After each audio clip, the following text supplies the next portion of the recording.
Hi అండి, welcome back to my channel. Pulihora ఎప్పుడు ఒకేలా కాకుండా ఇలా డిఫరెంట్గా ట్రై చేయండి. చాలా టేస్టీగా ఉంటుంది.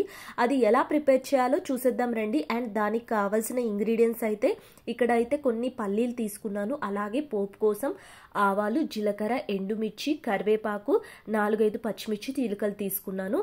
అలాగే ఇది మెయిన్ ఇంగ్రీడియంట్ అండి. ఇక్కడ నువ్వులు, కొబ్బరి అయితే మిక్సీకి పట్టి పౌడర్ అయితే తీసుకున్నాను. ఇప్పుడైతే ప్రాసెస్ స్టార్ట్ చేద్దాం రండి. ఫస్ట్ అయితే స్టవ్ మీద కడాయి పెట్టుకొని అది కొంచెం హీట్ అయిపోయాక దీంట్లోకి ఒక 2 టేబుల్ స్పూన్ ఆయిల్ అయితే వేసాను. ఇది కొంచెం హీట్ అయిపోయాక ఫస్ట్ అయితే పల్లీలు వేసేసుకోండి.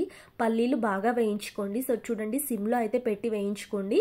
అప్పుడు ఈవెన్గా అయితే మనకి పల్లీలు కూడా బాగా వేగిపోతాయి. ఇలా పల్లీలు కూడా వేగిపోయాక దీంట్లో పోపు దినుసులన్నీ యాడ్ చేసేసుకుందాం. సో చూడండి, ఇవి కూడా యాడ్ చేశాను. ఒక్కసారి బాగా మిక్స్ చేసుకోండి.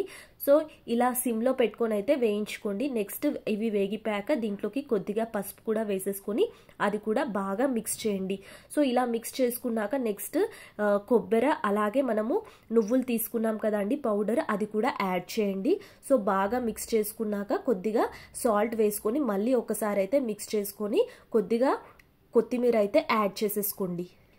బాగా మిక్స్ చేసుకోండి. మిక్స్ చేసుకున్నాక స్టవ్ అయితే ఆఫ్ చేయండి. ఇప్పుడు రైస్లోకి అయితే ఇలా లెమన్ అయితే స్క్వీజ్ చేసుకోండి. మీ టేస్ట్ ప్రకారం లెమన్ అయితే యాడ్ చేసేసుకోండి. ఇలా లెమన్ యాడ్ చేసుకున్నాక మసాలా కూడా వేసేసుకొని బాగా మిక్స్ చేసుకోండి. సో ఈ మసాలా మీకు ఎంత కావాలో అంత అయితే మిక్స్ చేసుకోండి. చాలా టేస్టీగా ఉంటుందండి.